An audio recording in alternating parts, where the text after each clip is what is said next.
Good morning, everyone, and welcome to our April edition of Plants, Pests, and Pathogens. I hope it's beautiful and spring-like where you are today.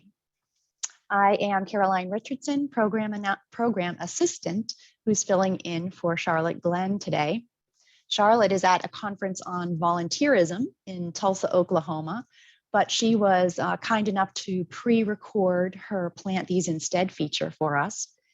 And interestingly enough, Matt Bertone is also at a conference this week. He is in California, and he also pre-recorded his presentation for us on pest issues related to dogwoods. However, we have Mike Munster live with his presentation today, who will be addressing plant disease issues of dogwood, as well as our BOLOs for the month, what to be on the lookout for. And I'll wrap it up at the end with some program announcements. All right, so I'm going to kick it off with Matt's presentation. What's going to happen is he will discuss pest issues related to dogwood, and then he's going to flow right into his Be on the Lookouts. So that's the order of things today. And although he won't be able to take questions live, Mike will address questions that he can answer, and anything that is left that we need Matt's attention on, you can feel free to email him. So I'm going to pop his email address in the chat for all of you in just a minute. Let me get his recording started.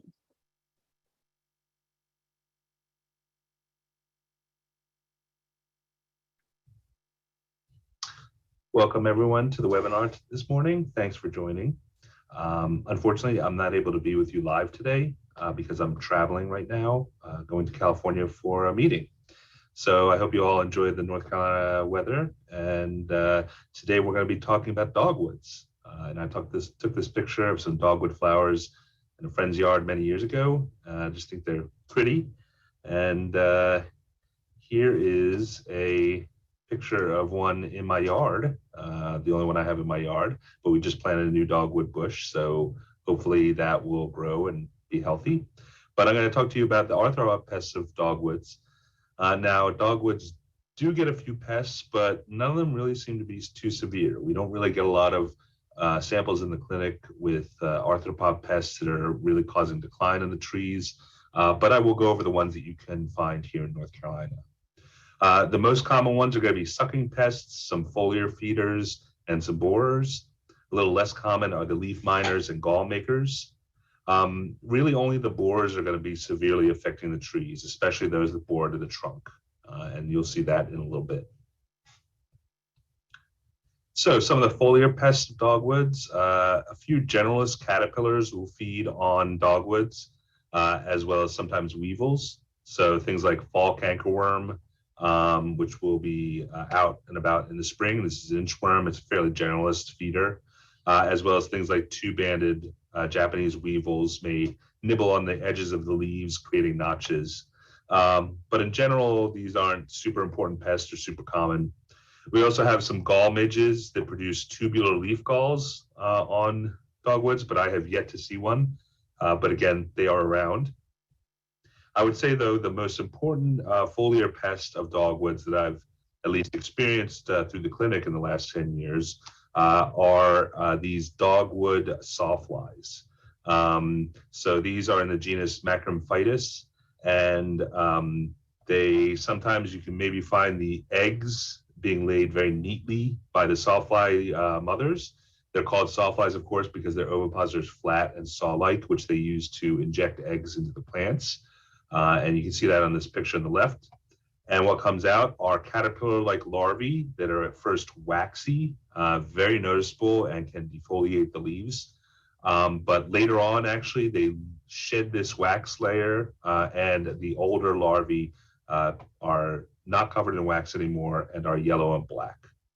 Now, of course, how do you tell that these are sawfly larvae rather than caterpillars? And actually, this is important. For instance, we had a sample come in a couple years ago where they tried to use BT on these, and it didn't work because that's specific for caterpillars and not sawflies, and the sawflies just kept on eating. So how do we know that they are not caterpillars? Well, the number of prolegs is going to be the most useful tell. So caterpillars, true caterpillars, moths and butterfly larvae, they only have up to 5 prolegs or 5 pairs of prolegs, whereas sawflies like this one will have more than 5 or more than 6. So here we got 1, 2, 3, 4, 5, 6, 7, 8. So 8 prolegged pairs on this sawfly larva. Now, there are certain controls out there for these insects, but it's usually best to catch them early so the chemical controls can help. Okay, now there are a number of sucking insects, scales and sucking insects of dogwood. There's several species of scales and a few whiteflies that will infest dogwoods. There are a few aphid species, but they're not very common. In fact, I've not seen them very often. Some of these will actually alternate with grass hosts. So you really only see them early in the year and late in the year as their overwintering hosts. And then in the summer, the warm growing season, they'll be on grasses. There is a spittlebug that's known to feed on dogwoods and will create little spittle masses, but these are not an issue for the plant. So as far as scales, the catalog of scales online lists for Cornus Florida, the flowering dogwood specifically, 17 scale species. We do have some of them here, and these include things like some armored scales, including false oleander scale. You have some soft scales like pulvinaria, the cottony scales, and fruit scales, European fruit scales like this soft scale, Parthenon latanium corni. So these can all be on dogwoods, but again, they're typically not too severe. If we go back though, you can see all these cottony scales on this one dogwood specimen here. Now whiteflies, typically it's going to be mulberry whitefly, this Tetraleurodes mori, and they're very small. This is much magnified. These are only a couple millimeters long, but they're going to be this shiny, roundish disc with a wax crown around the edge. Fairly distinct. Again, these are whitefly pupae. You may also see the adult whiteflies fluttering around if you knock on a branch or something like that. But again, these aren't super common, or you may only find a few per plant and really not a worry. Okay, now some borers of dogwoods. So there are a few Coleoptera, the beetles, and Lepidoptera, the moths that are borers. There are a couple of gall midges that also cause twig swellings. But I definitely want you to be aware that dead or dying dogwoods do attract a lot of secondary beetle pests. So beetle borers and ambrosia beetles will attack dead and dying dogwoods. And these dogwoods can be stressed out and die because of that. There could be just individual branches dying. There can be disease that causes death. But basically, if the branch of the tree seems like it's declining or dead wood, it's very dry, it's almost certain that those beetles are going to be secondary. This was a sample we got in, and these very large galleries are from flathead borers or roundhead borers that are feeding on the dead tissue. But there are a few primary borers of dogwoods that will affect healthy plants. The first and most important is the dogwood borer. This is a clearwing moth, a very small one in the family Ciciadae. The genus, the species is Cynanthedon scitula. The adults are very small, only about 5/8 of an inch wingspan, but they are wasp-like like other clearwing borers. The larvae are pale or pink with a dark head and live inside the wood, of course. Adults are active during the warm season, and their peak is around May, and they lay eggs near wounds or cracks. So this is something really important, is that damaging the lower base of the tree with a mower or something like that, or any damage, pruning damage, things like that, may actually attract these moths to lay eggs. Now, they do have a wide host range, even though they're called a dogwood borer. They're found in multiple different hosts. But for instance, apple, dogwood, pecan, elm, hickory, and willow. But again, obviously, they are in dogwood as well. So what do these look like as larvae? Well, they are a clearwing moth. This is an example from another species, but the larvae have these transverse lines or bands of crochets on their prolegs, and they're very flat. The prolegs are not very long and large. They're kind of flat toward the body, as are most borer moth larvae. And they're going to look kind of grub-like, but they are actually a caterpillar. And here's a picture of one or a couple boring into the base of a wounded dogwood tree. And so you can see these enter, start feeding. You'll see frass, sometimes silk, sometimes sap flowing when there's a borer or pest in there. And again, if the tree should be healthy and you see this, it's probably a good sign that you've got dogwood borers, which are going to bore into this main stem or some of the larger limbs. Another borer, this time a beetle, is the dogwood twig borer.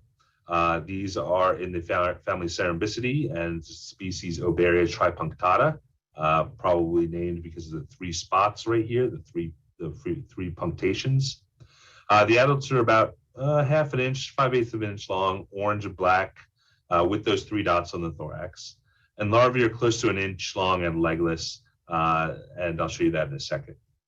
These feed primarily on dogwood, but also feed on elm, viburnum, azalea, and some fruit trees, actually similar to dogwood borer. The adults emerge in late spring, choose small girdles in the new growth, and lay an egg above it. And then the larvae feed and then overwinter. So in this case, they are attacking a healthy plant, but they actually girdle the twigs so that they can make it unhealthy or dead for their larvae to live. Now, they are fairly sporadic pests. I've never encountered a sample of these coming into the clinic or seen one, but you can just prune out the infestation for these. And so what you may see is an individual branch flagging. And if you were to take that, run down to where it's green, split that open, you may find a larva like this. And this long, grub-like larva with a small head, no legs, no prolegs, or no crochets, is going to be almost certainly one of these longhorn beetle larvae. Okay, finally, another borer that we get in dogwoods is the black twig borer. This is a weevil technically, but it's actually an ambrosia beetle, Xylosandrus compactus. It is named compactus because it's very small, only a little over 1 millimeter long. And it is one of the only, or one of the few ambrosia beetles that will attack healthy plants, although it is going to be a little bit more attracted to plants that are stressed out or declining. Like I said, they're very small beetles. They overwinter as adults and then make their flights in the spring. And they do attack various hosts, but dogwoods are a common one. Magnolia is another common one, but dogwoods can be relatively common. In fact, we had a sample just a month or so ago with twigs dying back on a dogwood from this beetle. So the infested twigs can be pruned out. Chemical control is rarely needed or useful. It's very difficult to time it so that they are exposed to it. So really just pruning them out and also just keeping your trees happy. Any bit of stress for the trees will signal to these beetles that it is a good place for them to nest. And so if you want to look at the nests, what they do is they bore in like other ambrosia beetles, and they're very tiny, like I said. They bore into the wood across the grain and then seed it with the fungi, which then grows, and they feed on that fungus. This actually sample came from a campus tree, a Cornelian cherry, Cornus mas, right outside of a building. And there was a lot of dieback. And in fact, Mike Munster first identified the fungus, and then we went back and found that it was the beetles. And the fungus is specific to these beetles. And so it gave us a clue that there was beetles actually in it. And in fact, there were. Even the larger caliper branches too. So this beetle can be sometimes aggressive and cause dieback, but I will note that not even 20 feet away, the other dogwoods were looking healthy and unaffected. So it may be that this dogwood here is not in the best spot, is a little stressed out, and is attracting these beetles. Okay, and one more thing that might be affecting twigs and kind of almost like a borer is this dogwood club gall midge, Riceliella clavula. Now, I have never encountered this one, but obviously it is here. Jim Baker took this photo on the right of the chamber where you might find 1 to several larvae. And what happens is the larvae, the females, when the new growth is coming out, the females will come out and lay eggs in the buds, the growing buds, terminal buds. The larva will then bore in, and as the plant grows, those tips grow, it'll create this club-like swelling in the tips. Now, it is uncommon, like I said, and like many of these others, it's just the twigs, and these can be pruned out and destroyed. But again, it must be fairly uncommon. I've never seen it, but if you see it out there, let us know. Okay, that's all I have for dogwood pests. Like I said, there aren't a whole lot of them that are very severe out there. So let's talk about some bolos, some arthropod bolos for later April, early May. So one thing you may be seeing at lights at night are May beetles, the genus Phylophaga. These are scarab beetle. They come on all different forms and sizes, but most are kind of look like little nuts, kind of dark brown or chestnut brown. Often attracted to lights. They're only going to be out for a little while, and then they're going to be mating, laying their eggs in the soil, and the larvae are going to be feeding in the soil. So rarely a pest, direct pest, but they can be a nuisance, especially when they're coming to lights and dying all over porches and things like that. Now, when May gets on, you may start to find very tiny bagworms. You can see how tiny this one is. It's got its bag, but it's only the size of a needle on one of these arborvitae. So these will start to be hatching out of the bags and crawling out, making their own bags and feeding on the plants. So you might want to scout plants that have had serious infestations in the past because these may harbor the very young bagworms. There are lots of garden bugs and caterpillars out and about, feeding on the things that are out there now. I have seen on my oregano many leafhoppers flittering around and feeding on the new growth. We've also gotten records of caterpillars on cabbages and kales and some of the winter crops. But other crops out there, there will be some caterpillars beginning to feed already. Now, caterpillar-like insect, but not a caterpillar. The rose sawflies are out and about right now, chewing holes in roses. So scout for them and look up the fact sheets for best control recommendations. But these are out and about feeding on roses. A lot of the galls are beginning to form now. My witch hazels at home are starting to get the cone galls from aphids. I'm starting to see a lot of oak gall wasp galls too starting to form. It's going to be beginning, and you should start seeing them on your plants out there. But note that most galls are not going to affect the plants overall. They really are mostly cosmetic. They're not going to actually harm things, so there's really no need to treat for them. Now, there are going to be things that are going to want to eat you out there, things like mosquitoes and ticks. Since the warm weather has come about, these things are starting to become more active. So keep an eye out and wear DEET. And, if you're out in places where there's ticks, you might want to treat your clothing with permethrin, which will kill ticks and mites that crawl up on your shoes and your clothes. So there are certain protective measures to be taken for these critters.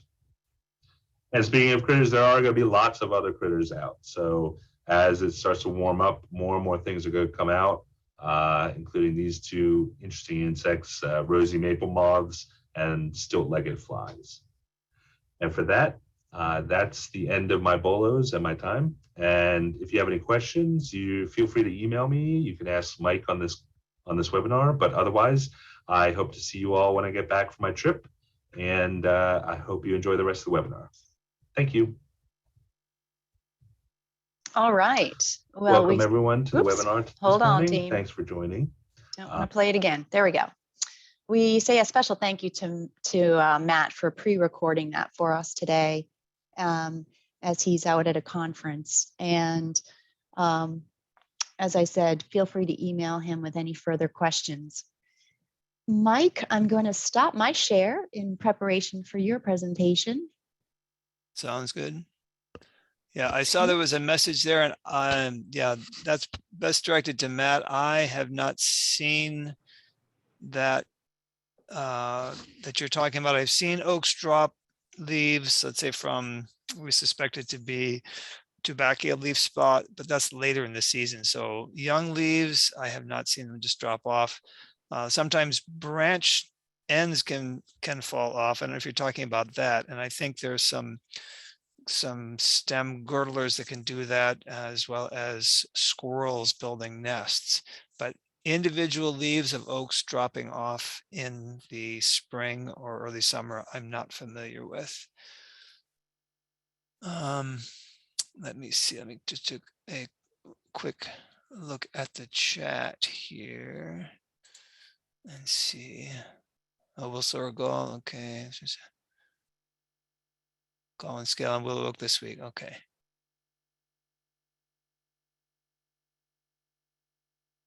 All right. Well,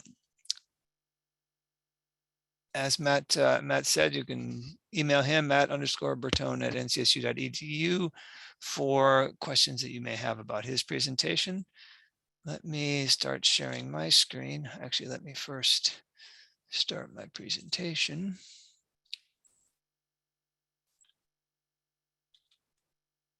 And now share my screen. So I hope everyone is doing well today and can see the first slide here, dogwood diseases in North Carolina landscapes. Yes, looks great, Mike. All right, and that is one of my favorite photos of a dogwood disease that I have. It was taken quite a few years ago in Holly Springs in southern Wake County, and it looks as sharp and alive as if you were looking at it today. I'm going to just talk about things on, really focus on Cornus florida here. Obviously, there is some Coosa dogwood that's grown and some Coosa Florida hybrids that are out in the trade. And the advantage of a number of those, both the straight Coosa and the hybrids, is that they have oftentimes more resistance to diseases than the Cornus florida, the native dogwood. I also will not be talking about things like the red osier dogwood or the yellow twig dogwood, which, believe it or not, there is some red twig dogwood here planted on campus, not looking very good, but those are kind of plants that are a little bit more popular where I grew up in the upper Midwest. So talking about our Cornus florida, then I want to just highlight a few problems only, but they're ones that you're likely to see, at least some of them. So starting out with two anthracnose diseases that we want to make sure we distinguish. So spot anthracnose of dogwood and dogwood anthracnose, unfortunately, have very similar common names, but are very different diseases. So I'll talk a little bit about those and then mention a couple of foliar diseases. Streptoria leaf spot, which we don't see that much, and powdery mildew, which we see a lot of now. And just cap it off very briefly with a couple of disorders that could be mistaken for disease. Since we're going to talk about anthracnoses, I wanted to lead with, these are some slides actually that I used back in 2017 when I did a whole focus segment on anthracnose diseases. They can cause different leaf, vine, and fruit spots, but I thought it'd be good to just say what we're talking about here. So the etymology is from a French word meaning charcoal disease, and that originally brought into English in 1853 to describe the disease of a grape caused by the fungus Alcinoe ampollina. Actually, I'm not sure if that 1853 was the first occurrence in French or in English, but it's a fairly recent word, interestingly. And you can see there that actually comes from the ancient Greek, meaning burning charcoal. So it can be used for things that are red and for things that are black. But beyond the etymology of the word, what are we talking about in plant pathology when we say anthracnose? It simply means, and I use the term simply loosely, a disease caused by acervuli forming fungi and characterized by dark sunken lesions and necrosis. That's the definition from Schumann and Darcy's Essential Plant Pathology. And we should mention, of course, review from your symptoms that you learned when you did your EMGV training that necrosis simply means dead tissue. But what do we mean by a cervuli? And to me, I've often said that a cervuli or cervulus, the singular, is one of the hardest terms to define in plant pathology, but we'll give it a try here. So this is a diagram that a pretty crude one that I did of what you might see when you see an acervulus.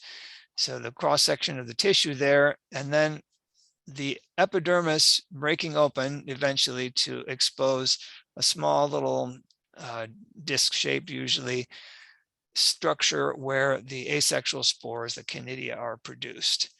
And what this looks like in practice would be something like this. So this is a close-up of some acervuli of the fungus Colototricum, not the one that we're going to be talking about today, but it's a very common genus of fungus that causes a number of anthracnose diseases, different species on different hosts.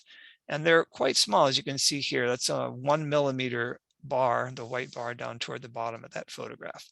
Also note that they are, they're dark, that the epidermis is breaking open, so they don't have their own fungal covering. And that in this case, you see some spore masses, a little bit orange in color in this particular case, oozing out or exuding from that acervulus. Now, a number of different fungi produce acervuli, and many of them, the diseases that they cause, have this name anthracnose. Let's then focus on the question of dogwoods. This was a submission by an Extension Master Gardener volunteer, Nancy Kurul. I'm not sure I'm pronouncing her name right. Is Nancy on the program today, by the way? You can feel free to chime in if you are and tell us the background about this. Otherwise, I will attempt that. Okay. So apparently she was first concerned that this might be dogwood anthracnose, but then realized, if I don't have this mixed up with another sample, and she realized correctly that it is not dogwood anthracnose, but rather spot anthracnose. And she had planted Appalachian Spring as a cultivar because she was looking for something with resistance to dogwood anthracnose. Now, interestingly enough, she's in Pender County, so that disease, dogwood anthracnose, is really not an issue in that part of the state. And I'll talk a little bit about that later when we get to the dogwood anthracnose. So this again turned out to be, with these little spots, very numerous but not very large. And if there are quite a few of them, they can kind of coalesce together. But this is spot anthracnose of dogwood.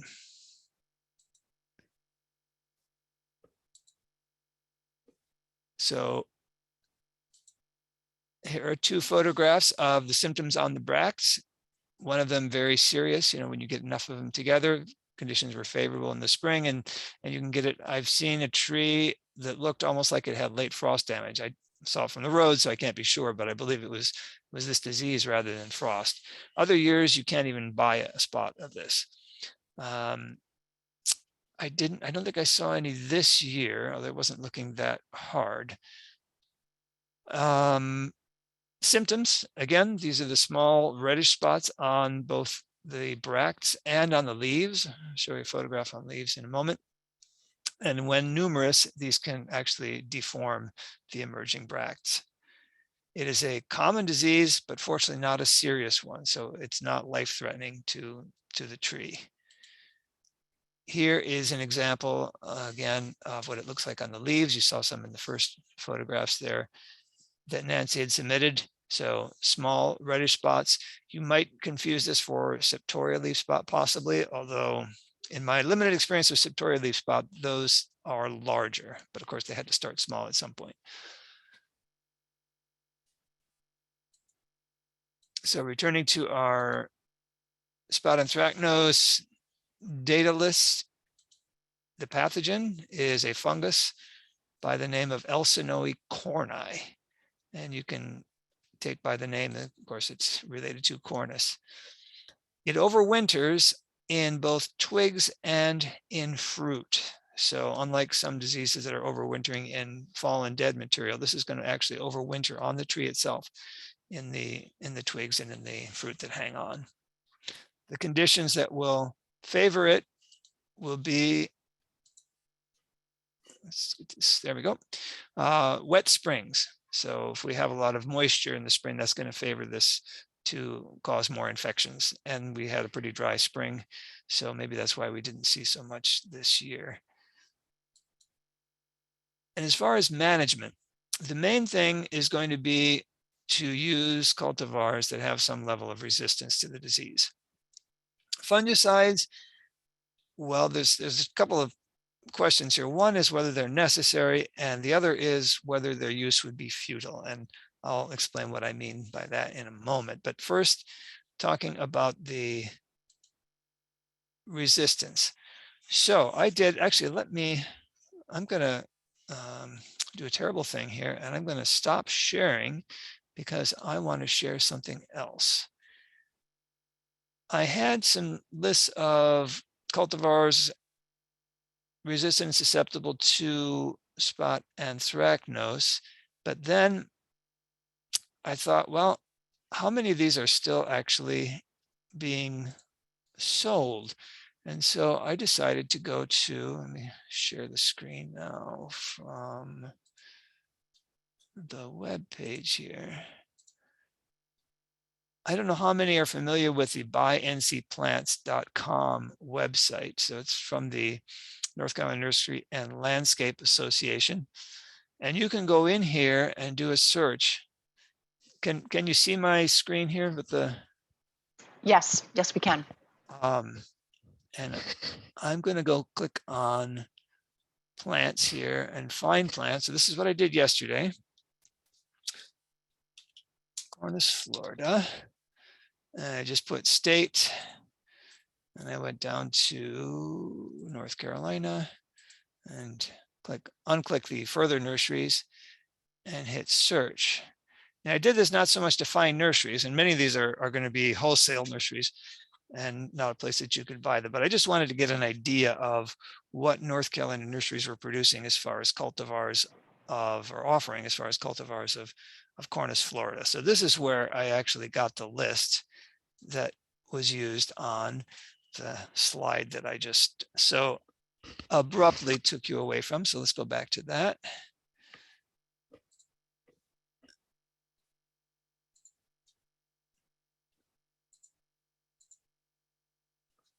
All right, so we should be back now on this bluish table. Yep, we are. Wonderful. On the left then, that's the list of cultivars that were shown on that site. And then from a number of different references, both online and our, I think it was 2001 book of, yeah, it was 2001, Jones and Benson edited a book on nursery diseases of trees and shrubs. And there's a table in there with some of this information as well. So I was able, in the time I had, to find information of a little more than half of the cultivars there. And you'll notice in the spot anthracnose column there that the Appalachian Spring, which Nancy had planted, is listed as susceptible to that particular disease, as is Appalachian Joy. Cherokee Chief, though, would be resistant. Cherokee Daybreak, Cherokee Princess, and Cloud 9, highly susceptible. But with Cherokee Princess, which is interesting because that seems to be one of the commonly available cultivars. I even planted one myself fall of 2020. And I have seen it listed both as highly susceptible and also as resistant, or let me see, or moderately resistant. So there's some confusion there depending on what source you're looking at as to where this one stands in terms of spot anthracnose resistance. But I took the more conservative approach and listed it as susceptible.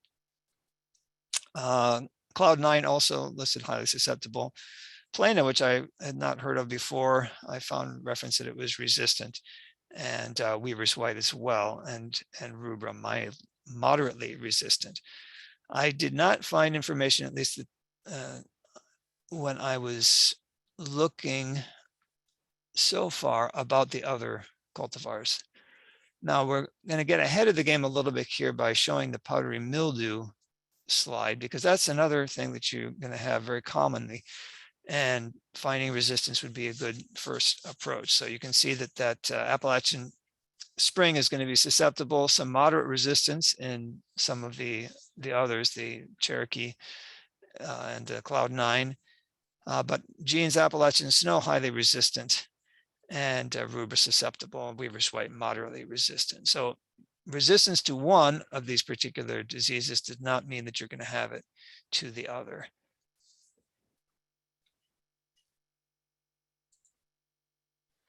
Now, I mentioned that fungicides may not be necessary for this disease, and they might be futile. And what I mean by the first is that since it's not going to affect the overall health of the tree, so it's cosmetic disease, I'm talking about spot anthracnose now, and because its severity from one year to the next is so variable, it doesn't seem to me that in most cases you're going to need a fungicide program. The other comment that I made is, or question that I raise is, might it be futile? And the reason I say that is because once you've seen that damage to the bracts, then the infection has already taken place for this year, and there's nothing you can do about it to help the tree this year. So if you were in a, let's say in front of a very highly visible situation where you've got no tolerance for any disease, even if it only presents itself every few years in any kind of severe way, then you could consider some fungicides. And the ones on the 2022 North Carolina Agricultural Chemicals Manual table for this disease are several, and I've highlighted the ones that are available to homeowners. So you can find in your big box store chlorothalonil, not by the same brand names, but the active ingredient chlorothalonil, also methylbutanil and tebuconazole. Those would be available to homeowners. But notice that you've got to have multiple sprays basically starting at bud break in order to protect the emerging bracts and leaves from infection. So bottom line, in very few cases would this be a justified expense and effort. Now, take by contrast the disease dogwood anthracnose, another fungal pathogen, but this one it's a different genus and species, Discula destructiva. And kind of a scary name, but it is a destructive disease. Starting out just as a leaf spot or a large leaf blotch, but then this particular one can actually move into the woody tissue, can move into the twigs and into the main stem. And you start killing those structures off, and you may see epicormic shoots coming out from the trunk. That's a symptom to watch out for. And this can actually eventually kill the tree. So it's a much more serious disease than the spot anthracnose. Fortunately for most North Carolinians, it's going to be worse in forest than it is in landscapes.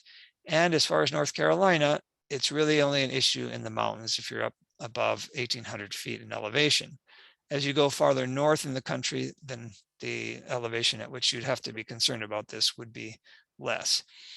Now, for some reason, this does not seem to be that common lately. I look back at our database for the last 15 years, and we've only had 3 cases, but all those 3 cases were image samples, so they were suspected and not technically confirmed. Where you would possibly be concerned, though, would again be the extreme western part of the state. So these would be the counties. If you're in one of these, then you might have dogwood anthracnose on your BOLO list, but it would not be something that is going to be extremely common. Oh, there was just kind of curiosity. There was a report in Dare County. I didn't put on this map though, because it was a tree that had been recently transplanted, had been transplanted. So it came from somewhere else. It did not get infected locally. Moving then to our foliar diseases, and these 2 that I just mentioned, the spot anthracnose and dogwood anthracnose, can have foliar symptoms as well as others. But one that you probably won't encounter, but if you do, you might confuse for dogwood anthracnose at this stage, or in theory, you could confuse it for the spot anthracnose as well, I suppose, if it were quite young.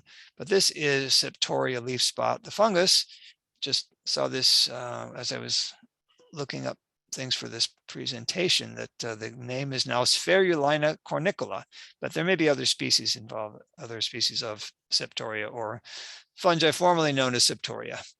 So a little bit angular here. That does sometimes happen with Septoria, although usually we think, oh, that may be a bacterial infection. That would be one of the things you might think, or downy mildew, or foliar nematodes. Those are your kind of first big suspects when you see an angular spot, but occasionally Septoria will do that, as you see here, or let's say with Septoria leaf spot on black-eyed Susan on Rudbeckia. And we can have situations like this where there are multiple problems. So this was from last summer, Durham County, and I found this is mostly Septoria leaf spot.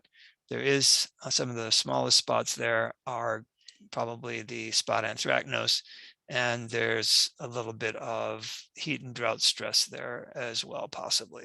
So you can have multiple problems on the same tree. Our second foliar disease that I wanted to mention is something that's a little bit more common. Well, actually, it's quite common, which is interesting because it didn't really seem to be a problem, they say, until in the 1990s. Now, it is, of course, powdery mildew. You can see the obvious, not only symptoms of the somewhat distorted leaves on the young growth, but the actual production of the mycelium and spores, the conidia of the fungus itself, giving it that ashy white color. It's mainly cosmetic, but it can reduce growth of the trees. This particular photograph was of a tree that was not much more than a seedling and growing in pretty heavy shade. Doesn't have to be in shade though to have this problem. It is exclusively this particular species, Erysiphus pulchra, that is going to be exclusive to dogwoods. So it's not going to get on any other kinds of plants in the landscape. Since powdery mildew doesn't need free moisture to infect, it's unusual in that sense for a fungus, then managing your water is not going to be a cultural technique that you're going to be able to take much advantage of. So it's cultural practices. The main thing is going to be resistance, which we already had mentioned earlier. And this would be what it would look like typically early in the season, so around now. But later in the summer, excuse me, you may see this kind of symptom where there's just a mottling, almost desiccated look to it. And it may actually be that it's because the leaf is transpiring so much because of the infection. So you get this sort of a necrotic symptom or discoloration, as well as just barely visible the sporulation of the fungus itself. So here on this leaf, that's a little bit of an angle to the view, you can see some there. And that's the trick. If you want to diagnose this at this stage, take the leaf and hold it up to the light at an angle. So you're kind of looking at it, glancing off of it, and look for that very thin coating of the powdery mildew fungus. Actually, in this leaf down in the bottom of the photograph, you can see it better yet. Now, that is possible to confuse with heat and drought stress, which was one of the to be the first slide of the last two items I want to mention. As far as other kinds of practices against powdery mildew, since it is cosmetic, on a full-size tree, I wouldn't worry about any kind of sprays here. If you have a small, recently planted tree, and I'll tell you the sad story of my tree in a minute, but I plan on doing some sprays because it's manageable and you can get some reduction in growth when you've got trees infected with this particular fungus. But on a full-size tree, it's just not going to be practical or necessary. Finally, then, the two non-disease disorders that I wanted to mention. One very common, which is heat and drought stress. And notice the marginal burning here of the leaf, a scorch type symptom. And this, I don't remember, this is quite a few years ago now, at least 10 years, I think, but I think this is a tree on campus in the heat of the summer. So they will do this. And as you'll hear from Charlotte's recorded message about the alternatives to dogwood, the main problem with dogwood is it's being used in locations where it's not best adapted. And that may have happened in my case. So we planted a tree in the backyard, kind of a shady area. So that should be good, but at least partial shade.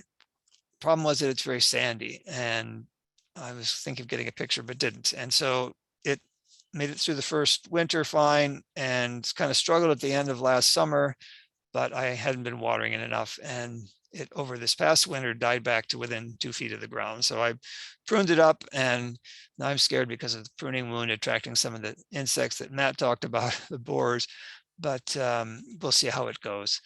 And just kind of the main thing, again, being the fact that these need to be in the right location and cared for right. Finally, though, a mystery. This was a photograph, or some photographs that were sent in last April. Wait, this is April, last year, April. And here the bracts were fused at the tips so that the flowers didn't completely open. It gives this really strange sort of pinwheel effect. And I saw the same thing happen in a tree in our neighborhood and forgot to look at it this year to see if it did the same thing. It does not appear to be a disease. My suspicion is that it had something to do with the frost when the flowers were developing that caused them to stick together like that.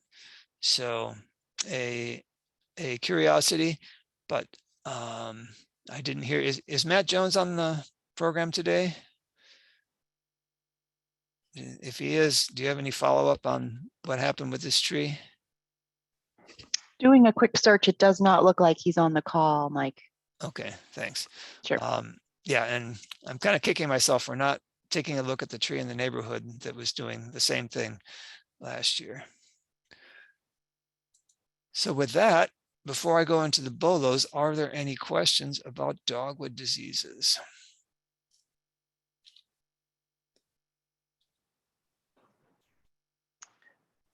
Nothing new has come into the chat, but if anyone would like to unmute and ask a question now, that would be fine.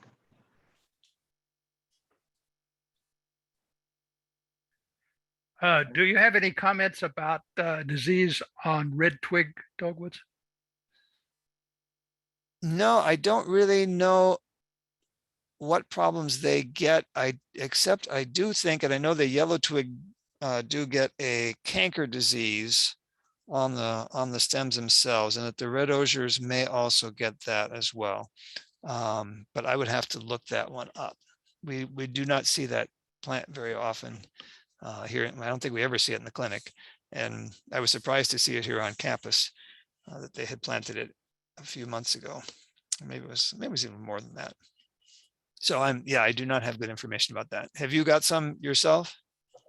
Yes, we have several, both at my home and at the extension office. And I have one that's looked to be severely damaged, probably from some type of disease. What county are you in? Buncombe County. Oh, okay. And is it in a nice wet location? It's probably dry. Okay. It seems to me that's one that likes it wet. But I can check into that. If you drop your email into the chat, I can look some things up and get back to you. All right, any other questions? Yes, hi, this is Lisa Jones. We have a Kusa dogwood that's now probably 6 years old. It's planted in very woody area in our front yard, and it really has struggled on and off, and with dropping leaves early in the season. Fortunately, it has kept recovering. So for instance, at the moment, it seems to be doing well. Could that have been also a problem of perhaps too much water, because that, I think at that point when it was doing that last year, we had a lot of rain. It's not impossible. What time of year were the leaves dropping? Oh, this was early on. And it actually did that. It had struggled every spring.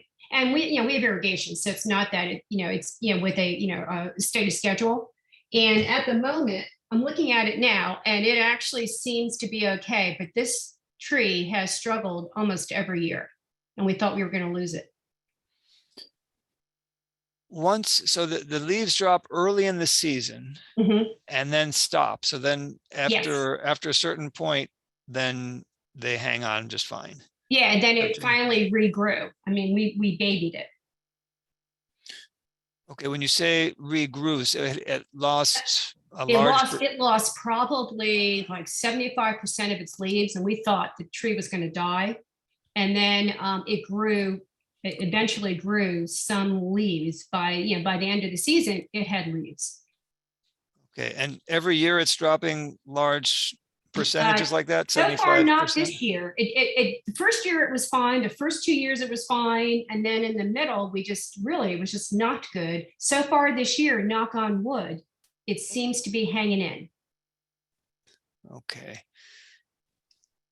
If the leaves were actually dropping off, if you could see that the petiole was intact, right, and it had formed an abscission layer and dropped the leaves, then yeah, I would suspect that it was some kind of an environmental shock. I don't know what exactly, and I don't know how they respond to excess moisture, but so I can't rule that out. But it also, on the other end, to your point on your previous slide, it could have been drought too.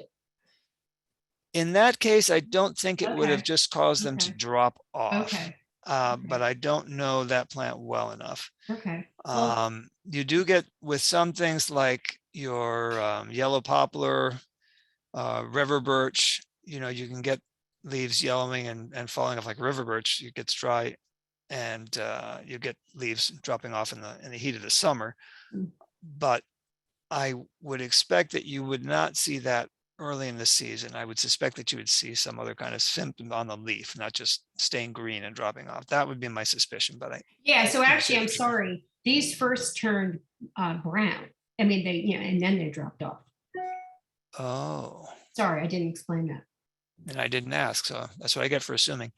Boy, I don't know. The good news, so two situations that made me think you have good news. One is that trees in general can withstand defoliation. Let's say, as long as it's not multiple cycles of defoliation in a single year, they can recover from that. And the second thing that's good in your case is that you haven't seen it this year. So whatever it is not something that's persisting. So yeah, just keep an eye on it, and neither too much nor too little as far as the water. And if anything changes, let us know. So the three little bears syndrome. Thank you very much. Yes, yeah, you want to find that Cinderella. Yeah. Spot always. Thank you. You're Michael, welcome. this is Yes. Jeff Cantors. Real quick question. I may it's the anthracnose, but some years back, I was told that the Chinese cultivars were doing better than a lot of the native dogwoods in the Piedmont area because of some type of disease. I'm not sure if the anthracnose was the disease in question. Well, if it was the Piedmont, unless it was a far western Piedmont, it would not have been dogwood anthracnose. But yes, the Kusa and the Kusa hybrids there is some resistance in those. I'd have to go back and look and see exactly how much and which cultivars. In the straight Cornus Florida, the only cultivar with resistance to dogwood anthracnose, the Discula destructiva, is that Appalachian Spring. So let me. Okay, thank you, sir. Real quick. But I didn't list when I pulled this list here. I deliberately didn't put another column there for resistance to dogwood anthracnose because it is well, for one thing, of course, it's just we haven't seen it that much. And but that of this list, these are all Florida. Only Appalachian Spring is going to be resistant to that. But yes, the Cousas. I know what I can do here. Let's see. I can show you a helpful reference. You know, Caroline, I am just like losing track of time here, knowing Okay. that Matt and Charlotte are not around. So how are we? Yeah, how about we again take contact information for this most recent question about the Cousas, and I will put your email address in the chat so folks can follow up. As we expect, there's a lot of questions with this. So let's do that. I'm going to put my Mike's email address. If people would please follow up with him on further questions, Great, that will thank keep you. us on track. And And I'll have you move on to your bolos when you can, Mike. I will do that. And let me just say, I was going to navigate over, but I'll let you try and find it on your own with these clues that if you go to the University of Maryland Extension site, there is a dogwood problem webpage. And yeah, I think it's the Maryland one. If it's not, it's the Kentucky. And you go on there and you have to click on the little downward chevron arrow where it says disease resistance, and it'll give you a nice list of, including the Cousas and the hybrids, of some of these resistances. So either it was University of Kentucky or University of Maryland has that. All right. Let's move on.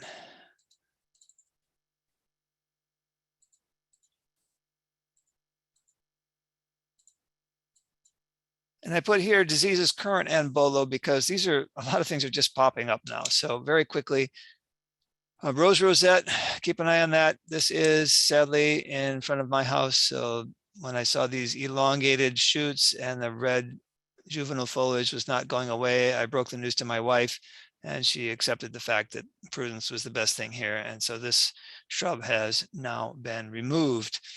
Also popping up, I've seen now Sunday, I think I saw my first powdery mildew on euonymus, and that gets very heavy, so heavy that it's not even worth treating. And also we had this picture on the right on the crepe myrtle, that's also at my house and was taken yesterday. So there's some, if you've got a susceptible cultivar, there's a lot of that. Now I did want to take, since we talked about powdery mildews under dogwood, but since there's a lot of others, I wanted to talk about management, even though we don't usually do that during bolos. But sanitation during dormancy can help. So pruning things out didn't help in the case of our crepe myrtle because we had pruned those things back pretty hard, and some of these shoots came back really hammered with the powdery mildew this year. So over fertilizing is another no-no because you get too much really succulent growth, and the fungus does like that. But your real keys, though, to powdery mildew management are host resistance. So had we more modern crepe myrtle cultivars in our yard, then we wouldn't be having this problem because there's resistance now available. And as I mentioned with the dogwoods, there is resistance there. And fungicides are another important tool for powdery mildew management. On the good side, the happy face is that there are a lot of active ingredients on the market, although not a lot of them are available for homeowner use on ornamentals and shrubs.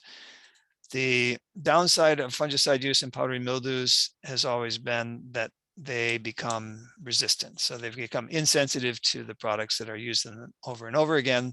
They just evolve, the survivors reproduce, and we get resistance or insensitivity, properly speaking. The other downside is that they've got to be applied on a pretty frequent interval. You can check, of course, the label, it's got to follow the label there, but we're talking 7 to 14 day intervals. So how do you decide whether you're going to do it or not? In some cases, it's not worth it because there's just not enough damage to worry about. So in most cases on your, like I mentioned earlier, the dogwoods with powdery mildew and certainly oaks and things like that, it's not worth it. Too hard to treat the entire tree and the damage is not going to be severe. It may be needed in some of your landscape plants, rose possibly, phlox, zinnia, crepe myrtle get hit pretty hard. In the greenhouse and nursery, there are also cases. So dogwoods in the nursery, you might want to do that just to keep the growth rate up.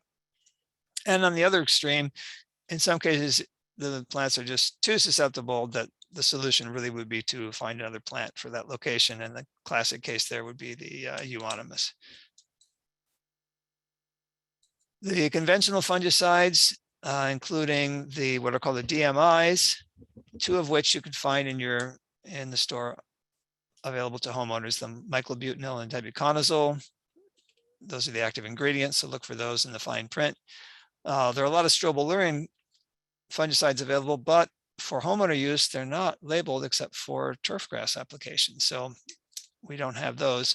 There are biorational products. Again, potassium bicarbonate, a relative of baking soda, is labeled, but as far as I know, not for home use. Neem oil, though, is. Now, this is not going to be probably as effective as some of your conventionals, but it'd be a good thing to use as a rotation partner. So you can try and delay the onset of insensitivity in the fungus by rotating the modes of action. And your petroleum or mineral oils can also be used. These may give enough, these biorationals may give enough control with the disease pressure is not too great.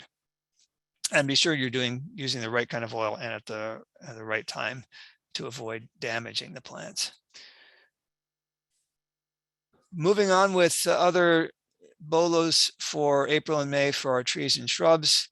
Fusiform rust on pine. Here's a picture I took on Sunday.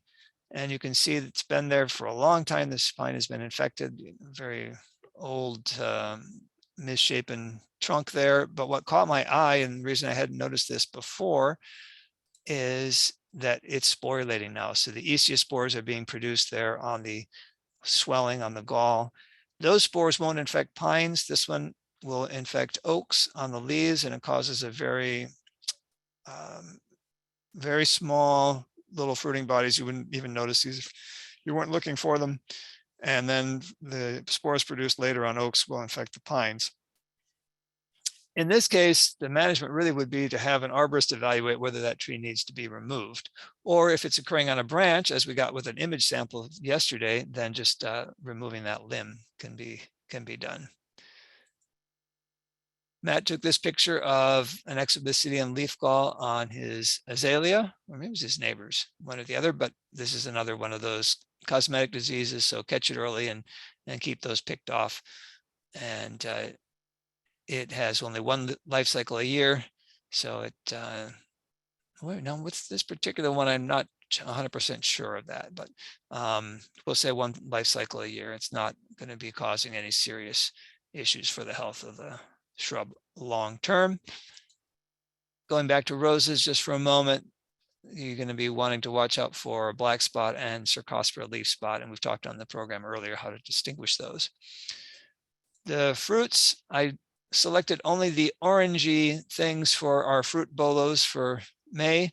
So muscadine sap, this may be past the time now for that, but the sap sometimes gets colonized by secondary organisms, yeast and bacteria, and you can get this rather alarming looking orange ooze. The more important thing is whether you've got some kind of injury on, let's say, a main trunk from which this is oozing out. If it's just from a pruning cut, then it's not as much of a concern.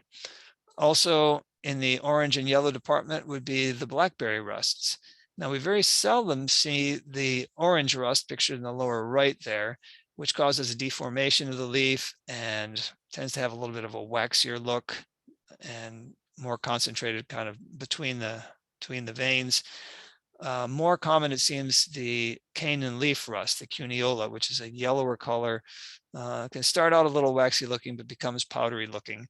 And so that looking there at the underside of a blackberry leaf. And the last orange thing to mention for May would be the spermatial stage of cedar apple rust on the leaves, that then getting into June kind of time period here in central North Carolina will be producing spores on the underside of the leaf, the ecial stage. So all these orange things possibly coming to your fruits. Very quickly, the vegetable bolos, herbicide injuries such as glyphosate accidentally getting on your tomatoes and causing that bright yellowing of the leaflets, the lower parts of the leaflets, over and under fertilization, Be very careful with black spot, bacterial leaf spot on your pepper and tomato transplant. So look at those carefully before they go into the garden. Early blight on tomato is also possible, as is tomato spotted wilt virus on tomato. And that's the lower left photograph there with the dark flecks on the young foliage. If you want more bolos, just go to our website, and in the menu item on the left, there is a link taking to bolos by month. With that, I will stop sharing. Excellent. Thank you, Mike. You are welcome. And I will get my screen ready. And I'll have to follow, just while you do, I see that Debbie has something about reports of Coosa being a reservoir for dogwood anthracnose. I had not heard of that. Let me have to do a little looking into that. Excuse me, everyone, as I get my controls in the right place. And we will move on with our Plant These Instead feature, which for those of you who have been with us a while know that Charlotte is preparing a little segment each month to give us some alternatives to pest-prone or invasive species that are commonly planted in North Carolina, so we can help to encourage diversity and really increase the resiliency of our landscape. So we thank her for pre-recording this, and we will get it going. For our April Plant These Instead, we're going to talk about alternatives to dogwood. While this is an amazingly beautiful native flowering tree that also has high wildlife value, we've learned today it can have several pest and disease issues, and that a common problem is just it's the wrong plant for the site in many home landscapes. Dogwood thrive in moisture retentive, well-drained soils, those woodland type soils where it's native. And this is just not always the sites that are available and the soils that are available in home landscapes. So we're going to look at some native trees that would provide alternatives to dogwood. We'll start off with redbud, which is a very popular native flowering tree, just finished blooming across most of North Carolina. This one blooms early and tends to bloom alongside dogwoods and grows often in the same types of conditions in the wild, but in the landscape we find it is a little more adaptable, tolerating full sun and more exposed sites and being more drought tolerant than dogwood. Great wildlife value as well, especially for our pollinators. Those early blooms are a really important nectar source. And one of my favorite things about redbud is when the leaves come out, it has these beautiful heart-shaped leaves, and you will often see these little almost perfect circular notches cut around the edges, and those are from our native leaf cutter bees. They will collect leaf tissue from redbud and other plants for their nest, and they seem to really like redbud, and it's often one that they will choose to collect that nesting material. Now, deer also love it, so if you do have a lot of deer in your landscape, you will want to protect it from, especially when it's young, so that they don't eat it too much.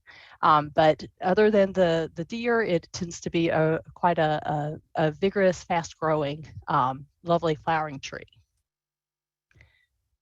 Another option, which we don't see quite as much, is the two-winged silverbell or Halesia diptera. This is a tree that's native from the very southern part of South Carolina all the way across to Texas, and it naturally grows in floodplains. So this one will tolerate heavier soils and periodic flooding even, as well as moderate drought. So it's a really adaptable plant. It will grow in full sun or part shade. I actually have two in my landscape. One is in full sun, and it definitely flowers a lot heavier than the one that's in part shade. And we get lots of pollinators visiting the flowers. You may have heard of Halesia before. We do have a species native in North Carolina, particularly in the mountains, Halesia carolina or the Carolina silverbell, which is a great plant. It thrives in those very similar conditions as dogwood. But this species, the two-winged silverbell or Halesia diptera, is a little tougher, a little more adaptable. So if you need something to go out in more open, exposed sites, or especially if you need something tolerant of maybe heavier soils or potential flooding, as well as just your average well-drained soils, this would be a great choice. And then one of my favorite small trees, sweet bay or Magnolia virginiana. This is also a native tree that will occur in areas that maybe periodically flood. So it's another one that you could use, say, in rain gardens or in heavier soils. It will also grow very happily in well-drained soil. Compared to dogwood, it's a little more upright. It grows a little bit taller, but it's just a beautiful small tree. It often has multiple trunks. You can find them with a single trunk, but they have to be trained that way. The natural form is to have multiple trunks. And then in late spring and through the early part of summer, they'll have these lovely flowers that are very fragrant and attract a lot of different types of pollinators. You'll even see some different types of beetles attracted to them. The flowers are followed by these seeds that are have a lot of value for wildlife. Both birds and mammals will eat them. And it's just a really year-round attractive small tree that will be semi-evergreen in colder climates, and maybe closer to the coast, a little bit more of an evergreen type tree. So these three options would be good selections where you're looking for trees to plant in maybe a real focal area or somewhere where they're going to get a lot of attention throughout the year. They look pretty throughout the year and are relatively pest-free. But if you're looking for some trees maybe to incorporate it into natural areas, we have many beautiful flowering native trees that have a lot of wildlife value that maybe in the summer the foliage gets a little tatty looking, so it's not something you want to put right out there in the front yard, but they look beautiful when incorporated maybe at the edge of the woods or into natural areas, maybe not the prime location in the landscape, but you can certainly enjoy them. So things like red buckeye that we see in the picture here, which is just finishing up its bloom period in my yard. So maybe further west, they're still blooming or just starting to bloom. But that is a great small tree that attracts hummingbirds and other pollinators. It will often defoliate early. So even by August, you will sometimes see it lose all its leaves. Other things like serviceberry and Washington hawthorn is one of several hawthorns we have native to the South. We have a native plum, the wild plum, and we have southern crabapple. These are all great plants. Both when they bloom, they're great for pollinators. They have fruits that are really cherished by birds. So all great small trees, flowering trees that you could add to your landscape. You can learn more about these plants and explore other options on the plant toolbox. And if you go to the Find a Plant feature, you can select among many different types of different attributes for something that fits your space and your landscape and your growing condition. You can even choose plants to attract specific types of wildlife. And the search that I submitted resulted in 43 trees that were in this 12 to 24 foot range that are native. So you could further narrow that down to see if you specifically wanted plants that attracted hummingbirds. There would be 4 different varieties that are attracted to hummingbirds, while 34 of them attract songbirds. And if you go to the slide archive for Plant These Instead, you'll be able to click on this View These Search Results link and further narrow this search to target specific wildlife. And the slide archive is available online. When you go, you can flip through the slides from both this season and last year.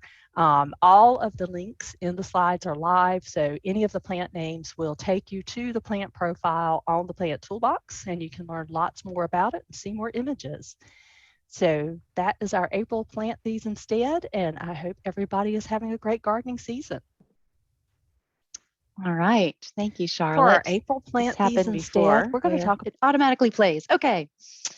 We're going to move on. As Charlotte mentioned, check out our Plant These Instead archive. It's wonderful. And just this presentation she gave us has so many beautiful options.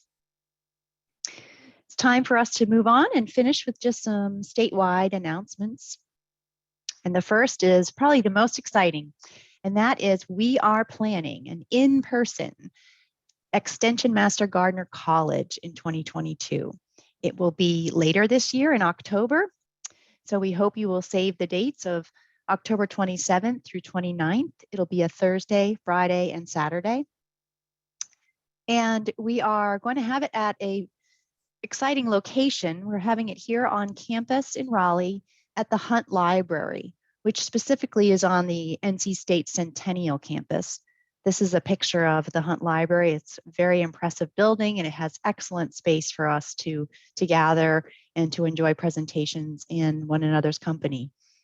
The theme will be gardening in a changing climate, learn, grow, and share.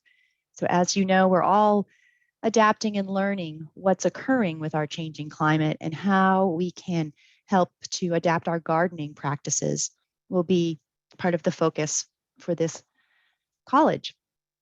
Registration's not open yet, but will open in July. Just hope that you'll save the dates and join us this fall. See you in person. A quick thank you to all of you that participated in NC State's Day of Giving. In March, on the 23rd, there was a special push for giving on that day, and we are grateful for any of your donations to the NC Endowment. All right, coming up in continuing education. In May, we have the pleasure of inviting back Tasha Greer. Tasha did a presentation for us probably a good year ago on growing spices in your yard. Well, she has written a second book, and it's called Weed-Free Gardening. So she will be presenting a webinar just for Master Gardener volunteers on May 10th, and you can sign up on the EMG intranet. Then in June, on June 7th, we will have a Check Your Dirt NC workshop. This will be a presentation that helps to help us understand what soil contaminants could be in our yards or in the areas that we are gardening, and what they mean, how they can affect our health, and what gardeners can do to work around those. So we hope you'll join us for that presentation. We always are happy to promote the online classes that are a partnership between NC State and Longwood Gardens. These plant ID courses are running throughout the year. And as you can see, they start at different points. And so you can plan ahead if you wanted to catch the next series of one of these classes. We know that you can find more information about that also on the EMG intranet, and there is a discount for Master Gardeners and Extension professionals. And one of the courses that is starting is the Introduction to Therapeutic Horticulture. And I know that that was very well received last time around. It was a great class.